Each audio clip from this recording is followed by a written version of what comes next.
Euh, Est-ce que ça va si on te présente comme un spagériste? Oui, ça va. Ça va pour toi. Ça va, Ok, ça va. d'accord. Donc on va te présenter comme ça, tu es un spagériste. Oui. Et donc aujourd'hui, on va discuter un petit peu de qu'est-ce que la spagérie de manière générale. On va essayer d'introduire le sujet, de faire une présentation globale pour que tout le monde puisse se représenter un petit peu la chose. Et alors, comme on l'avait dit, on a fait une petite feuille de route pour pouvoir guider un peu les gens qui vont regarder cette vidéo après. Mhm.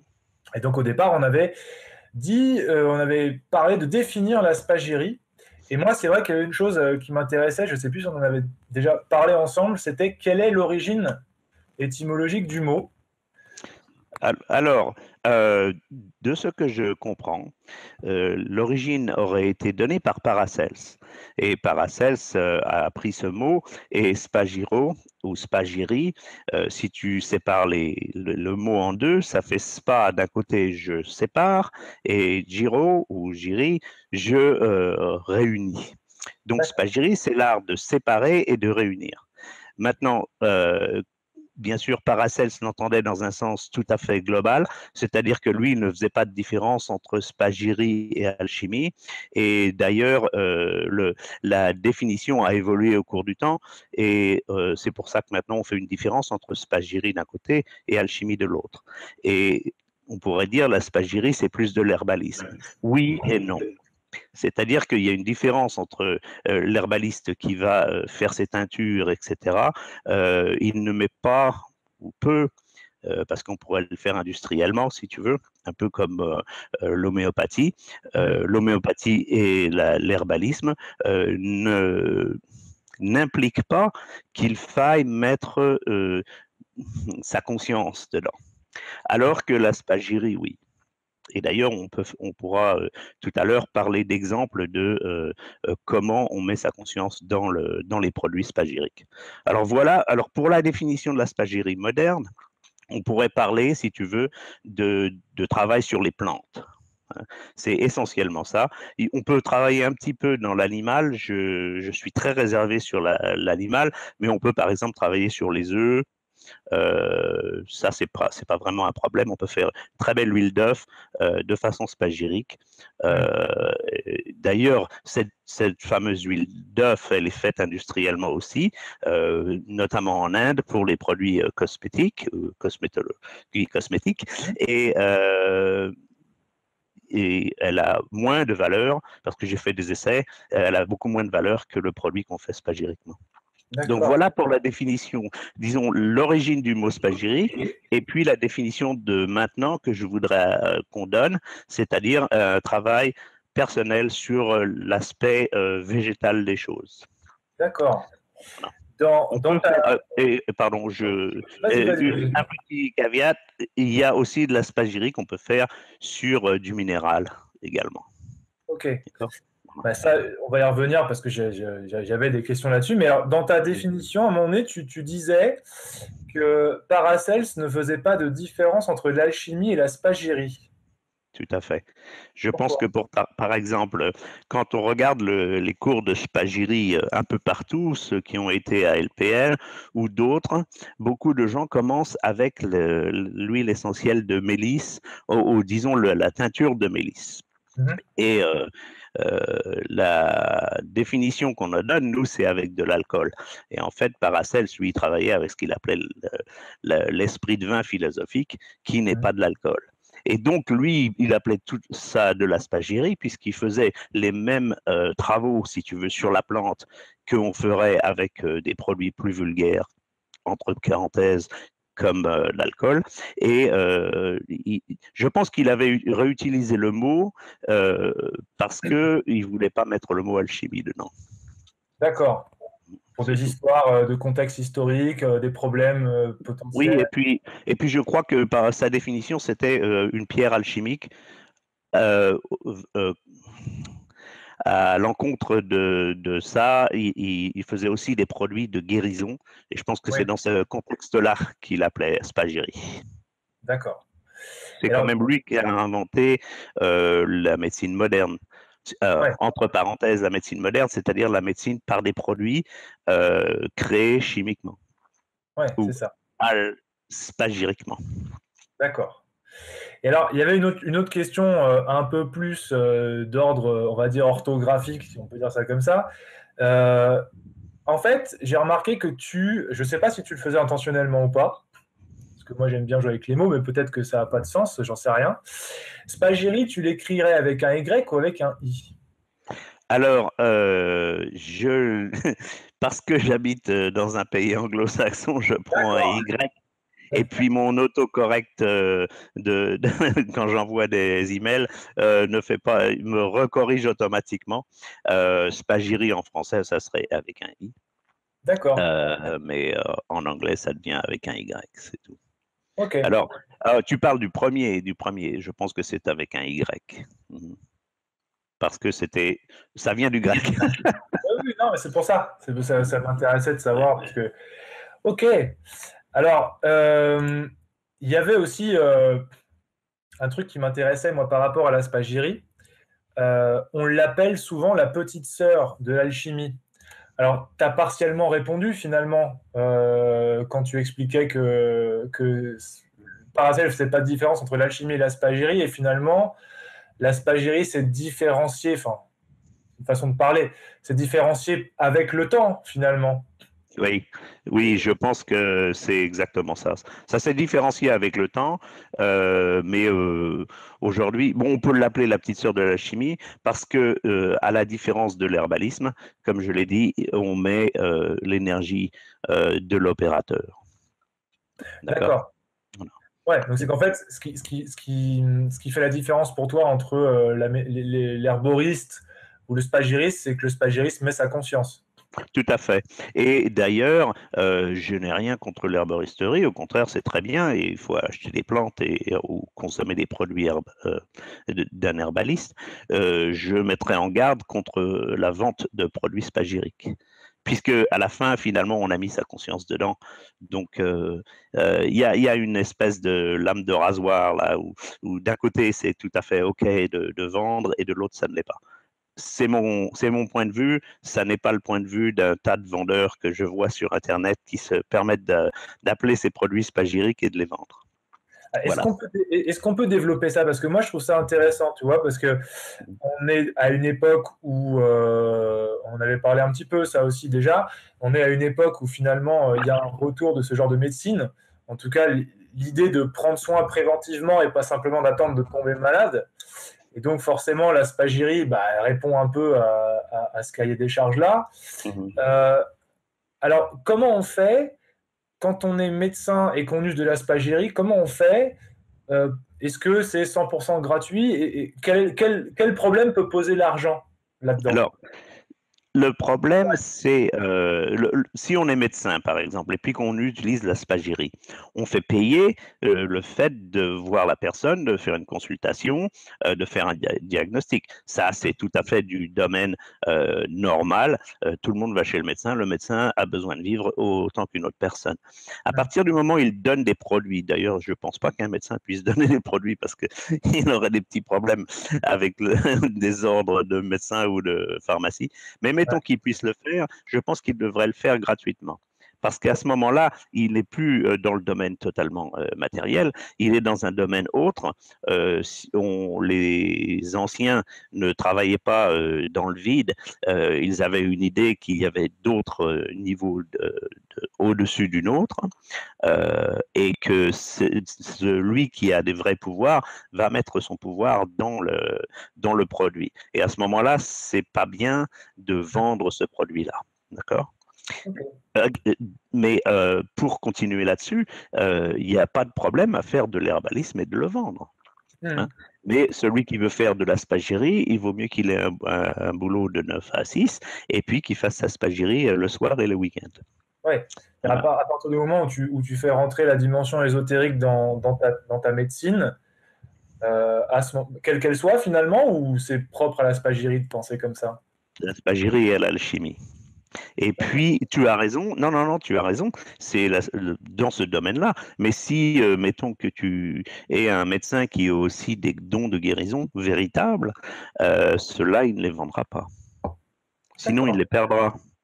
Donc, il les perdra très vite. parce qu'il y a pas le droit de vendre le don de Dieu, ce qu'on appelle le don de Dieu, qui est en fait quelque chose que tu as acquis au cours de beaucoup d'existences, mais cela, ça n'est pas finançable. Et disons que ce qui est du domaine de la terre reste de la terre, pas de problème.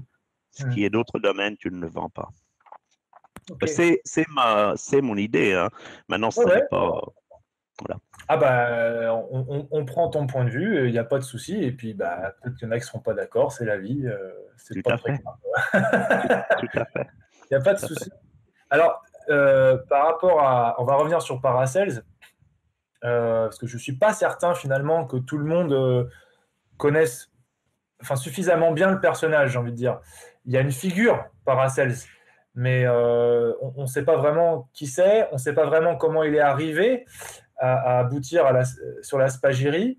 Alors déjà, qui c'est ce monsieur, et est-ce qu'on peut dire que c'est le premier médecin, finalement, ou le premier à avoir employé le terme médecine Non. Non, autant de Paracels, il y avait des médecins. Et d'ailleurs, lui raillait ses médecins en leur disant vous ne valez pas la merde du produit que je fais, etc. Et littéralement, il mettait ça. Et puis, il disait aussi vos saignées, vos analyses de sel et d'urine, ça vaut rien. Parce que lui, il s'était déjà rendu compte qu'il avait, avec les produits qu'il était capable de faire, il avait des résultats fantastiques. Donc, à la limite, c'était un médecin comme les autres médecins de l'époque, sauf que très vite, il s'est rendu compte qu'il fallait des suppléments. J'aime pas le mot chimique, mais disons des suppléments au corps pour accélérer la guérison. Et c'est ça qu'il a fait. Donc, c'est pour ça qu'on appelle la médecine moderne post-paracelsienne, parce que c'est lui qui a introduit tous ces produits-là, avec des résultats que les autres n'avaient pas. Mais alors, ouais. Vas-y. Ouais. Il est mort dans des circonstances un peu étranges. Il a été assassiné je crois qu'il avait dans la cinquantaine, quelque chose comme ça. Je dis ça parce que quand on lit ses livres, il a l'élixir de longue vie. Et donc, si Paracels avait pu faire l'élixir de longue vie, je pense qu'il aurait pu rester très longtemps en vie. Disons que l'univers en a décidé autrement. Mais alors, ça présuppose qu'il connaissait l'alchimie pour arriver à confectionner, à mettre en place la spagyrie. Alors, jusqu'au XVIIIe siècle, il y avait des sciences comme ça qui avaient droit d'être considérées sciences. Et puis, XVIIIe, XIXe siècle, tout de suite, l'alchimie est disparue. Donc, Paracels, c'est là 200 ans avant, l'alchimie fait partie, si tu veux, des sciences en tant que telles. Et c'est pour ça qu'il connaissait l'alchimie, parce que en s'intéressant à l'école de médecine, il avait dû aussi en parallèle s'intéresser à des livres qui existaient à l'époque et à l'alchimie.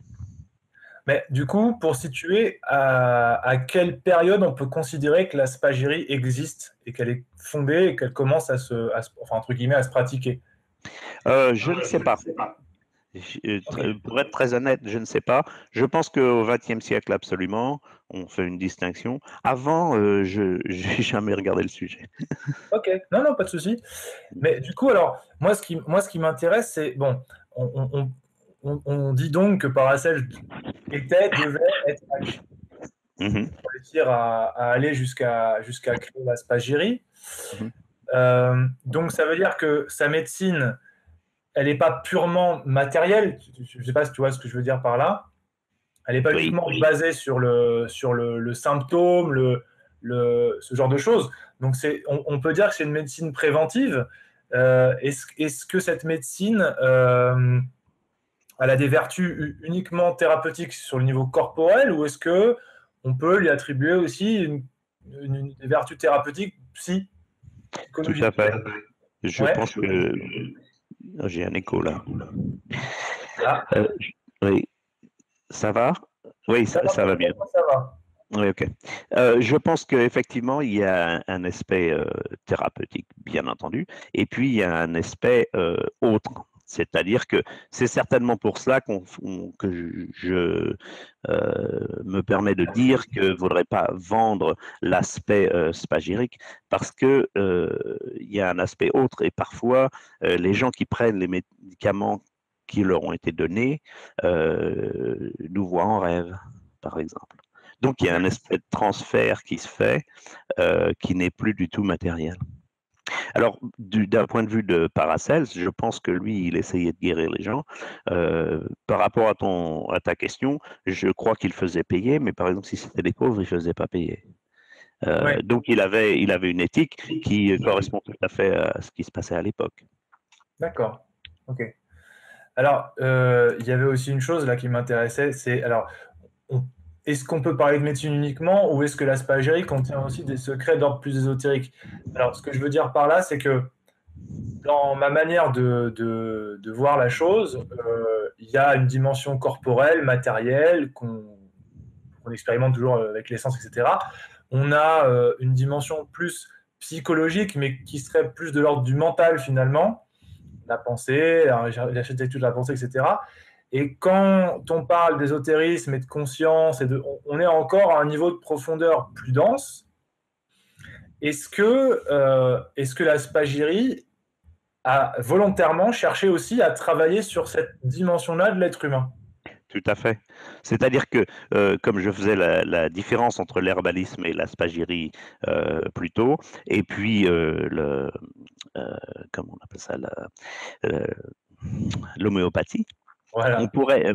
on pourrait dire, par exemple, qu'il y a des produits qui ne marchent que sur le corps. C'est l'aspect sel, c'est l'aspect allopathique.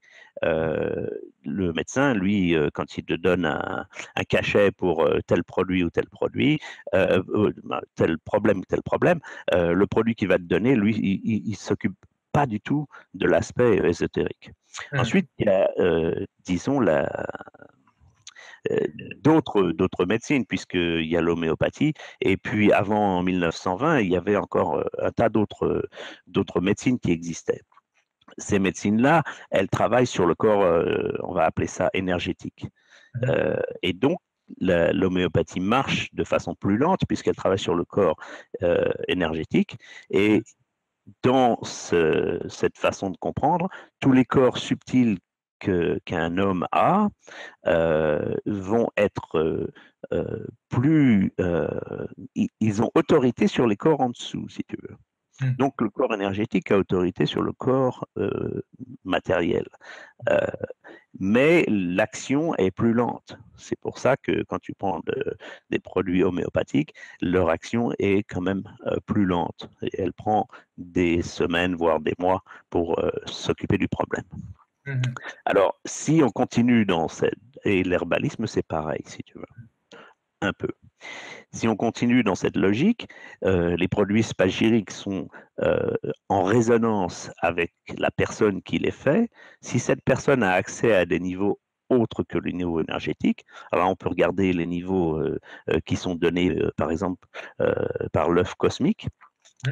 Qui sont 10 niveaux de conscience au-dessus 9 niveaux de conscience au-dessus du niveau matériel. Alors, si on a accès à un de ces niveaux-là, eh ben, cette puissance, si tu veux, qui est dans ces produits, va se transférer dans la personne qui les reçoit. Et donc, il y aura un effet bien plus important pour la guérison. Mais ça laisse aussi une trace dans les corps énergétiques des personnes qui prennent le produit. Oui. Donc, c'est pour ça que si tu donnes des produits spagyriques, il faut faire très attention. D'accord. Donc là, du coup, c'est pour ça que tu disais, par exemple, qu'une personne qui prend un produit spagyrique peut voir son thérapeute en rêve dans un cadre symbolique particulier qui correspond au niveau auquel le thérapeute a accès ou le niveau auquel le patient a accès. D'accord. Ok, dans d'accord. ses rêves, par exemple. Okay. Dans ce sens, voilà. Ça va donc dans ce sens-là. Voilà. Ok. Voilà. Alors, Alors peut-être on parle de consciemment, peut-être ouais. qu'inconsciemment il reçoit aussi d'autres influences. Hmm. C'est voilà. Ok. Alors, il y avait un truc qui m'intéresse, c'est parce que là, on est dans des niveaux de profondeur de l'être qui deviennent de plus en plus durs à décrire, on est d'accord. Donc, moi, je ne m'aventurerai pas plus au-delà de ça. Mais Mhm. en tout cas, ce que ça évoque pour moi, là, quand tu t'entends parler, c'est que finalement, la spagyrie, ça peut être aussi, d'une certaine manière, une voie spirituelle, initiatique. Quelque chose, en fait, on pourrait très bien prendre la voie spagyrique, pas uniquement pour une simple médecine entre guillemets traditionnelle ou par les plantes ou quoi que ça, mais aussi quelque chose qui pourrait nous éveiller spirituellement finalement. Tout à fait. C'est-à-dire qu'on n'a pas défini le but de la spagyrie, on a Ouais. défini ce qu'elle était et puis on n'a pas défini. Alors, aujourd'hui, c'est-à-dire dans notre monde moderne, je définirais la spagyrie comme un art et comme une discipline, au même titre que certaines personnes font du yoga, d'autres étudient la Kabbale, d'autres étudient les arts martiaux. C'est pareil, c'est une discipline. Et donc, il y a, par exemple, en spagyrie, on peut faire des élixirs, bien sûr, et on peut faire 7 élixirs qui correspondent aux 7 niveaux de la dualité, et puis prendre ceci dans la journée qui correspond, le lundi à la Lune, le mardi à Mars, le mercredi Mercure, etc. Mm. Et ça permet de, j'aime pas trop le mot, mais de nettoyer, si tu veux, les canaux qui permettent d'avoir accès à ces mondes-là. Alors donc, comme l'aikidoka va avoir le ki et va donc pouvoir faire des choses qui semblent euh, pas normales d'un point de vue physico-chimique. Hein, Mm. on voit des vidéos comme ça où le gars il flotte en l'air et puis les assaillants tombent les uns les autres à droite et à gauche. Et ben c'est la même chose avec la spagyrie. On a accès à des mondes qui sont de, dont, disons, les caractéristiques physiques ne sont pas normales. Alors, par rapport à tout ça, est-ce que tu penses, ça me fait penser à ça, ce que tu me dis, est-ce que tu penses que ce niveau de, je ne sais pas si on peut parler de thérapie à ce moment-là, est-ce que ce niveau de conscience qui peut être accessible par la spagyrie, est-ce que tu penses que ça fait, je veux dire, comment ça peut s'adapter dans notre réalité aujourd'hui, avec les codes socio-culturels d'aujourd'hui? Est-ce que est-ce que c'est important, cette dimension-là? Est-ce que finalement, pas tant que ça? Tu vois ce que je veux dire? Jusqu'où on pourrait dire que la spagyrie a un rôle à jouer? On va dire ça comme ça. De la même façon que je citais l'aïkidoka, dont le but est de devenir comme ce maître qui flotte au-dessus du tatami, euh, le but de la spagyrie, le but de faire de la kabbale, le but de faire d'autres sciences, disons, ésotériques, c'est pour soi. Et donc, par exemple, pour la spagyrie, je dirais que c'est, par exemple, d'avoir le contact avec son soi intérieur, ou Mhm. son maître intérieur, oui, son maître intérieur. Voilà. Et on ne l'a pas de façon constante. Donc parfois on a des instincts, on a des moments de lucidité dans lesquels on se demande d'où ça vient et on prend des décisions qui ne sont pas, disons, logiques ou qui sont supralogiques. Et ça, c'est un peu des contacts avec son soi intérieur qui nous guide. Mais ça serait bien d'avoir en permanence le contact avec ce soi intérieur. Et à ce moment-là, la spagyrie deviendrait non pas inutile, mais c'était le but de la spagyrie d'arriver à ça. Ah, voilà. Donc, toi, c'est le but que tu lui donnes, toi, Oui. ou est-ce que c'est traditionnellement le but qui lui a été attribué au fur et à mesure du temps? J'ai été élevé les philosophes de la nature et c'était le but de la manip. Okay. Donc c'est le mien aussi. Ok, ça marche. Alors, je te propose qu'on rentre un peu plus dans les applications. Oui. On a commencé à en parler pas mal. Mhm. Donc, la spagyrie au niveau médical, est-ce que c'est une médecine préventive ou est-ce qu'elle peut guérir des maladies? Alors, on a déjà parlé de l'aspect préventif de la spagyrie. Tu nous expliquais que finalement, c'était un moyen de tenir en fait son corps tout ce qui nous constitue même de plus subtil en bonne santé. S'il y a des détails à ajouter là-dessus, d'ailleurs, si je me trompe dans la manière dont je l'exprime, tu me dis. Hein. Oui, mais c'est bien. D'accord. Mais il y a une autre question derrière celle-ci, c'est est-ce que face à une maladie, alors ça peut pas forcément des maladies graves, je ne sais pas, mais face à une maladie déclarée, installée, est-ce que la spagyrie apporte quelque chose? La question que tu me poses, c'est une question de 5000 ans ou peut-être plus, je ne sais pas. Mais les chamans, les guérisseurs dans le temps, n'allaient pas voir le médecin, il n'y en avait pas. Donc, ils utilisaient des plantes et ils faisaient des remèdes à base de plantes. La spagyrie, c'est presque, comme on vient d'en parler, c'est la même chose d'une façon plus pure. Donc, bien sûr, ça va guérir. Je te pose cette question-là parce que quand tu me parles des chamans, quand tu me parles de ces traditions-là, bon, il me semble qu'à cette époque où ces disciplines sont nées, l'hygiène de vie, la perception de la nature, etc., n'était pas la même. Donc, peut-être qu'on peut considérer qu'on était en meilleure santé, même si les conditions, on va dire, d'hygiène générale, c'était pas extraordinaire. Mais du coup, est-ce que les gens tombent peut-être moins malades ou attendaient pas de tomber malade pour aller voir un chaman ou je ne sais quoi, alors que aujourd'hui, au XXIe siècle, ce que moi je perçois, c'est qu'on a une espèce de passivité par rapport à sa santé. Tu vois ce que je veux dire? Et on attend qu'il y ait quelque chose qui se déclare pour dire ah, là, il faudrait que je fasse quelque chose. Tu vois, c'est dans ce cadre-là que je te posais la question. Ah oui. Peut-être que les anciens étaient plus résilients et peut-être qu'ils allaient moins voir les médecins s'ils avaient des petits bobos, mais je ne sais pas répondre à cette question. Non, c'est ça, non, on n'y était Ouais. pas à cette époque-là non Oui, plus. exactement. Donc peut-être que les gens mouraient à 5 ans. On dit que dans le temps, les gens mouraient en moyenne à 40 ans, 50 ans. Mais j'ai pas de j'ai pas de référence. J'habite dans ce monde-ci maintenant. Oui, oui, c'est une bonne réponse. Et alors, est-ce que la spagyrie, alors ça c'est une vraie question, est-ce que la spagyrie peut avoir des vertus sur des problèmes d'ordre psychopathologique? C'est possible. Par exemple, si on regarde le Saint John's Wort, le millepertuis, on sait que le millepertuis aujourd'hui, il s'achète de façon assez courante, si tu veux, et puis qu'il remplace les SSRI, les, les drogues comme le Zoloft et compagnie.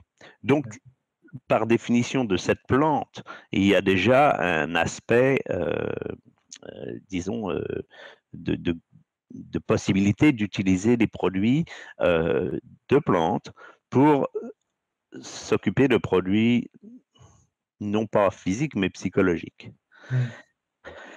Je ne vois pas pourquoi on ne pourrait pas faire un produit spagyrique qui n'aide pas à cela. Je ne suis pas psychiatre, je ne suis pas psychologue, donc je ne sais pas s'il y a d'autres plantes qui ont l'équivalent, si tu veux, pour des maladies psychologiques autres que celles que traite Zoloft et autres produits comment on va dire, du stress moderne. Ok, oui c'est ça, parce que moi j'ai envie de te poser la question, toi en tant que spagyriste par exemple, comment tu regardes ces problématiques-là d'ordre psychopathologique? Comment tu les lis? Tu vois ce que je veux dire? Alors, je sais que quand les gens ont des problèmes d'ordre psychopathologique, c'est essentiellement lié à notre façon de vivre moderne. Okay? Je ne dis pas qu'il n'existait pas avant. Hein. Freud, il existe depuis 1800 et quelques. Donc, finalement, on pourrait dire que ça a toujours existé. Il y avait à l'époque, avant ça, il y avait une façon assez facile, si tu veux, de soigner ça. On allait voir le curé. Et puis lui, il disait 3 AV et 4 pater, et puis voilà, crac, et vous n'êtes pas fou. Et finalement, c'était un moyen comme un autre. Aujourd'hui, on va voir le médecin. Parce que le curé, il n'y en a plus. Donc, enfin, et puis il y a moins de croyances dans ce côté-là. Je crois que les maladies psychopathologiques sont plus développées parce qu'on a moins de béquilles. Donc la béquille qui existait avec l'Église qui disait voilà les règles, maintenant on n'a plus de règles. Alors moi je trouve ça bien d'un côté, d'un autre côté c'est beaucoup plus difficile de vivre dans ce monde de façon normale. Structuré, quoi. Structurée, voilà. Ouais, c'est ça. Mais je suis sûr qu'on pourrait certainement utiliser des produits spagyriques pour aider. J'ai travaillé sur le millepertuis, ça marche. Ouais. J'ai pas essayé d'autres, mais parce que je pensais pas à autre chose. J'ai travaillé sur le millepertuis pour aider une personne qui voulait sortir des produits SSRI, Tout ce qui est drogue hallucinogène, c'est ça, ces choses-là? Non, non, pas de drogue hallucinogène. Tu sais, les produits comme Zoloft, Wellbutrin.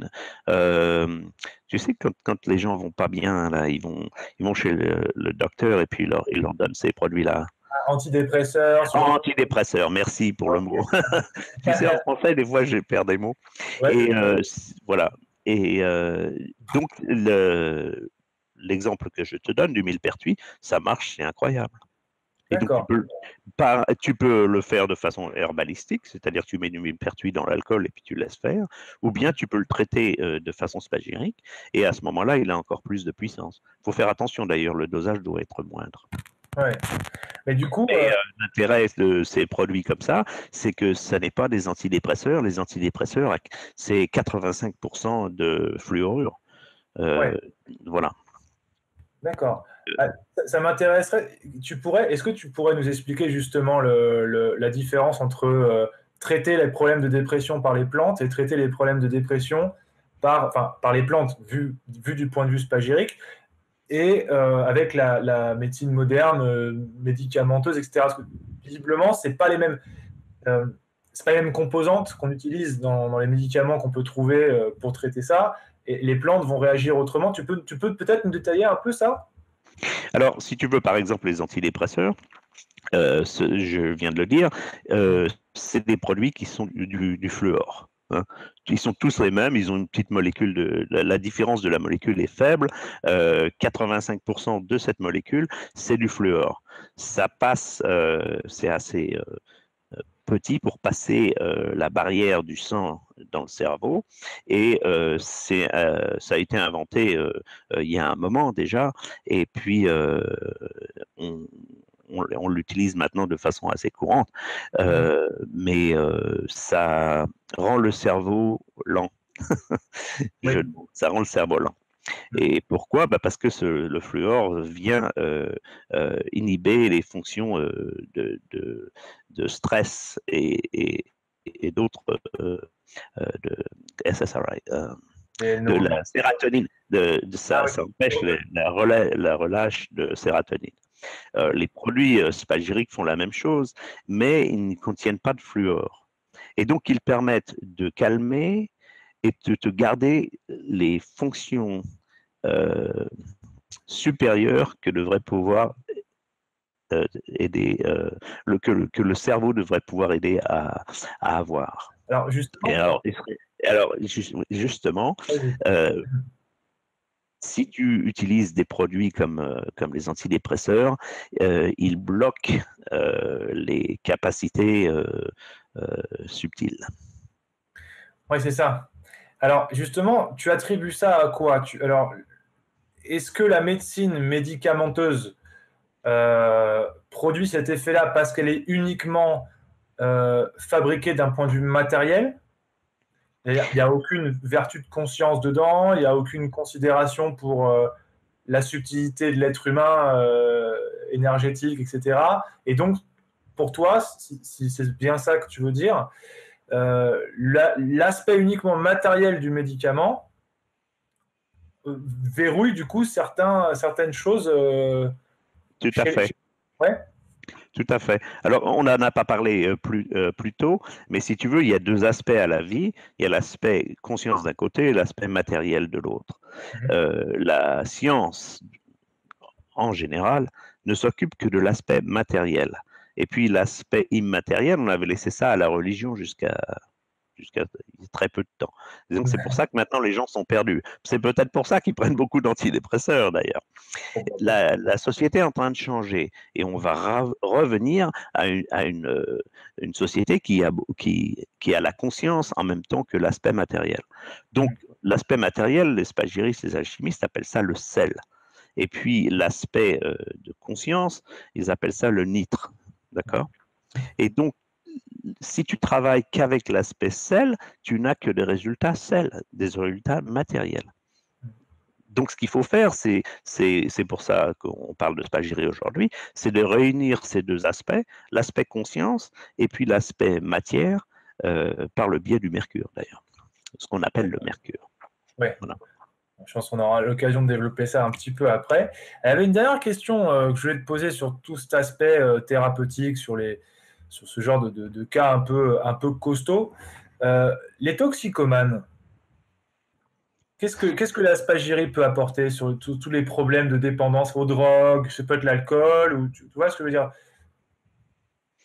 Ça pourrait. Alors, la spagyrie ne va pas nécessairement solutionner les problèmes psychologiques d'une personne. D'accord? Tu pourras peut-être prendre des produits spagyrie autant que tu veux, et puis si tu as toujours le même problème fondamental, ça ne changera pas grand-chose.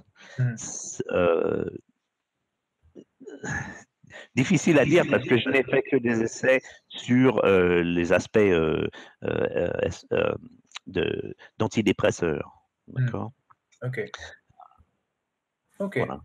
Peut-être, si tu voulais une réponse comme ça, il y a eu un médecin, je crois qu'il existe toujours, il s'appelle Dr. Rilke Hammer. Et pour lui, toutes les maladies sont psychologiques. D'accord? Donc, dans cet aspect-là, et je pense qu'il a fait un travail énorme parce que j'ai fait des vérifications comme ça avec d'autres outils qui n'appartiennent pas à la spagyrie, mais du domaine électromagnétique.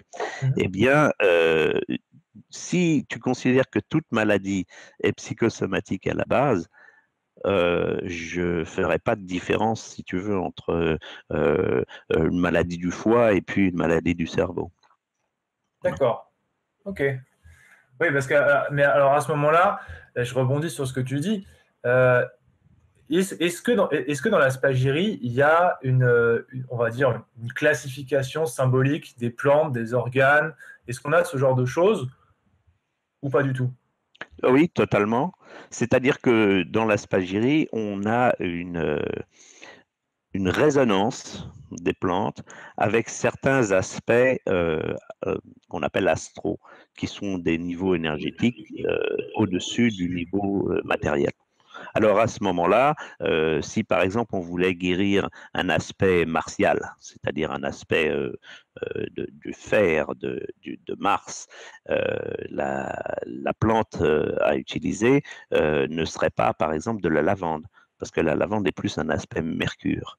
D'accord? Donc, on utiliserait d'autres plantes qui permettraient d'avoir une action sur ce niveau énergétique. Ok. Mais alors, question peut-être un peu bête. Comment on est arrivé, comment Paracels est arrivé, si c'est lui, à dire telle plante égale tel effet, telle chose possible? Tu vois ce que je veux dire? Il y a deux façons de répondre à ça. Il y a l'aspect de personnes qui ont la capacité de voir les signatures de la nature. Et Paracels parlait de signatures de la nature. C'est-à-dire qu'il pouvait instantanément envoyer une plante, savoir à quel niveau elle correspondait.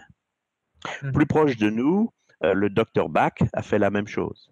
C'est-à-dire qu'il se mettait dans une rage folle, par exemple, et puis il allait intentionnellement, il allait dans la nature et par résonance, il disait cette plante-là, elle va m'aider. Et c'est comme ça qu'il a développé ses 38 élixirs de fleurs de bac. Ouais, d'accord.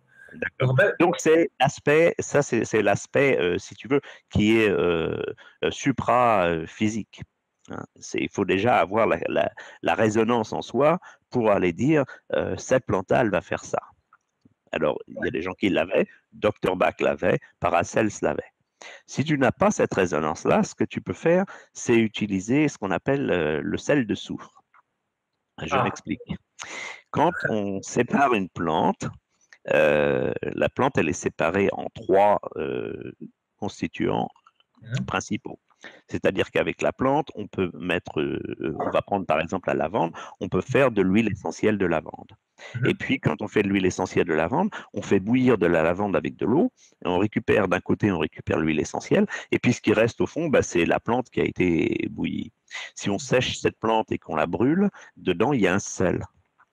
D'accord? Toute plante, toutes les plantes, tous les arbres, etc. Quand tu brûles, ça fait des cendres, hein, et tu fais ça dans ta cheminée. Et quand tu prends ces cendres et tu les laves, on obtient un sel. Alors, la jonction de ces deux, disons, produits, elle se fait par ce qu'on appelle le mercure qui est dans le règne végétal, et le mercure est dans l'alcool. Ok. C'est le mercure principal du règne végétal. J'ai dit que tu bouillais la plante et que tu faisais extraire l'huile essentielle. Quand tu restes avec une soupe, et donc tu peux séparer cette soupe en deux, c'est-à-dire d'un côté les résidus que tu vas brûler, de l'autre côté un liquide. Et si tu abaisses ce liquide, tu le fais bouillir et puis tu le fais réduire, au bout d'un moment tu as une espèce de masse noire horrible, et si tu continues, ça fait comme des petits volcans, et puis si tu continues, tu vas obtenir un autre type de sel. Cet autre type de sel, il cristallise dans un système. Alors, tu sais, il y a 7 systèmes de cristallisation qui partent du cube, et puis ensuite orthorhombique, rhomboédrique, etc. J'ai pas l'ordre dans la tête. Et si tu fais cristalliser ce sel après l'avoir purifié, alors on a purification, on appelle ça solver coagula, c'est-à-dire je dissous, je coagule, je dissous, je coagule. Ce qui finalement est l'essence même de tout travail spagyrique et alchimique. Et donc tu vas obtenir un sel et tu vas le faire cristalliser. Et s'il cristallise normalement, tu vas obtenir un type de cristallisation, un type de cristaux qui correspondent à l'état qui serait donné pour un niveau astrologique. Oui. Okay. Donc, par exemple, Saturne serait au niveau cubique. Et donc, si on pourrait dire, par exemple, j'ai une plante de Saturne, qu'est-ce que c'est, horsetail, la prêle, je prends de la prêle, et son sel va cristalliser en cubique. C'est difficile à faire, mais ça se fait quand même. Et on peut obtenir avec ça une bonne signature des plantes. Et puis, dans notre société, c'est intéressant de faire ça, parce que, par exemple, si tu prends la mélisse, on a toujours dit qu'elle était de Jupiter. Moi, j'ai fait des cristallisations de mélisse et elles sont solaires. Et ça veut dire qu'en fait, à force de faire de la mélisse et puis de la cultiver, elle est descendue de niveau. Alors peut-être la mélisse sauvage, si j'en trouvais, elle aurait effectivement le niveau de Jupiter. Je n'ai pas l'expérience. C'est intéressant. Ça c'est intéressant de voir les modifications de la nature avec la main de l'homme étant passée par là, finalement. Oui. Oui, la domestication de tout change le niveau énergétique. C'est sûr. Ce que tu m'expliques là, si je comprends bien, c'est que pour appréhender la spagyrie, et, en tout cas les processus là que tu proposes, c'est intéressant parce qu'on a vraiment on a un regard matériel et on a un résultat concret, en fait. C'est ça que tu me dis. Et que ça, c'est vrai que de nos jours, finalement, c'est beaucoup plus convaincant que d'avoir quelqu'un qui a une sensibilité accrue et qui viendrait dire c'est cette plante-là qu'il faut prendre, quoi. Voilà. Euh, c'est bien hein, si tu as un médecin, par exemple, qui te regarde et qui te dit tiens, prenez ce produit-là, c'est bien Ouais, pour vous. Je ouais. pense que c'est formidable. Mhm. Et c'est à ça c'est cela que devrait être un médecin. Ouais, on est d'accord. Mais Tiens, alors, ainsi, de façon tout à fait euh, pas ah, hors sujet, les ah, mais- médecins en Chine étaient payés. Alors, naturellement, c'était que les riches qui pouvaient le faire. Les médecins en Chine, dans le temps, étaient payés uniquement si le patient allait bien. Quand le patient était malade, le médecin n'était pas payé. ah, voilà. Non, mais c'est vrai qu'on dit souvent que la philosophie orientale, en tout cas asiatique sur la médecine, c'est pas du tout la même que l'Occident, quoi. Tout C'est à vrai fait. qu'ici, globalement, on réagit quand il s'est déjà passé quelque chose, quand le problème s'est déjà installé finalement, quoi. Mhm, mhm. Puis Donc, on n'a plus le temps. C'est, tu vois, on vit plus à la même vitesse. Donc voilà. oui, c'est sûr. Alors, on va avancer un peu si tu veux bien, Oui. parce que j'avais aussi un panel de questions qui, alors là pour le coup, c'est des questions que je trouve très importantes. Comme on l'a dit un peu avant, il y a un phénomène de mode qui revient avec l'alchimie et la spagyrie d'une certaine manière aussi. Euh, Tout ça, ça émerge de partout. Mais en fait, moi j'avais envie de te demander ça. Il y a quand même, c'est quand même une discipline où on fait pas ce qu'on veut comme on veut, quoi. J'imagine. C'est-à-dire qu'il y a Oui. des produits qui sont dangereux, il y a des trucs qui peuvent nous péter à la figure. Bon, donc la première chose que je vais te demander, on est dans les précautions et les mises en garde, je trouve important. Est-ce qu'il y a des plantes qui sont dangereuses vraiment à travailler euh, comment on ferait, si tu veux, pour pas se faire avoir, quoi, entre guillemets. Mais déjà, on peut avoir des listes de plantes qui sont bénignes, des plantes qui sont un peu difficiles à travailler, des plantes qui sont dangereuses. Si par exemple, j'ai cité la lavande tout à l'heure, c'est pas vraiment une plante dangereuse, hein. Évidemment, si tu prenais, je sais pas moi, 2 cm3 d'huile essentielle comme ça, tu vas te brûler la langue et le larynx et quoi d'autre. Mais, euh, mais la plante là, elle n'est pas dangereuse. Si par contre tu prends le tabac, qui est une plante de Mars, par exemple, il faut faire très attention. Et puis, il y a d'autres plantes comme la belladone ou d'autres plantes qui sont réputées dangereuses. Eh bien oui, elles contiennent des alcaloïdes et ça, tu vas les transférer quand tu vas faire tes produits, c'est clair. Hmm. D'accord. Donc à ce moment-là, il faut travailler. Mais la question que tu me poses, c'est est-ce que c'est dangereux de travailler? Alors, la réponse, c'est au début, travailler avec des produits qui ne sont pas dangereux. Oui, voilà, c'est ça. C'est-à-dire que, par exemple, un spagiriste débutant, entre guillemets, qui verrait tout ça et qui s'intéresse, qu'est-ce que tu lui conseillerais? Je lui conseillerais, par exemple, d'utiliser des plantes qui sont tout à fait faciles à utiliser et qui contiennent beaucoup de soufre. Alors, qui contiennent beaucoup d'huile essentielle. Parce que c'est difficile. Si tu prends la mélisse, par exemple, l'huile essentielle, il n'y en a pas, hein. Une fois, j'ai essayé, mais j'ai essayé une grosse quantité et j'ai obtenu 2 gouttes. J'étais un peu, pour le mot de faire un jeu de mots, j'étais dégoûté. Euh, si tu prends la lavande, alors d'abord, ça sent bon. Deuxièmement, tu vas obtenir 30 cc par kilo de plantes, pardon, oui, de plantes utilisées. Donc, ça vaut vraiment le coup. La lavande, elle a un rendement de 3% à peu près. Donc, ou le carvi. Le carvi, c'est la même chose. C'est des plantes de mercure, d'ailleurs, mais c'est des plantes qui sont faciles à travailler. Mhm. Parce qu'une fois qu'on a obtenu l'huile essentielle ou le soufre, et puis qu'on a brûlé la plante et qu'on a obtenu le sel, après, il reste à les assembler ensemble à travers le mercure. Donc ça, c'est le début et c'est facile. C'est facile. C'est plus facile à faire que des plantes qui n'ont pas de soufre ou des plantes qui ont des alcaloïdes dangereux. Et alors, est-ce que dans ces plantes comme ça dont tu es en train de parler, est-ce qu'il y a des plantes qui ont, je sais pas, une certaine teneur hallucinogène, par exemple, qui serait dangereuse de travailler avec des vapeurs ou ce genre de choses-là? Est-ce que ça existe, ça? Euh, Ou pas forcément des plantes. Peut-être que là c'est vrai qu'on parle essentiellement des plantes, mais en fait, tu disais tout à l'heure qu'on travaillait avec, dans une certaine mesure avec le règne animal.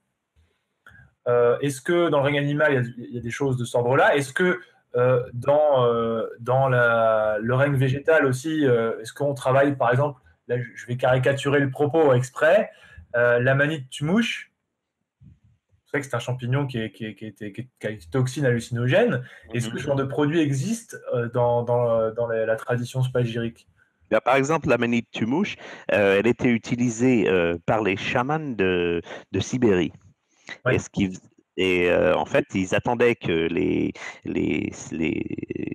mousses, les cerfs qui habitaient dans leur contrée mangent ces champignons et ils utilisaient leur urine.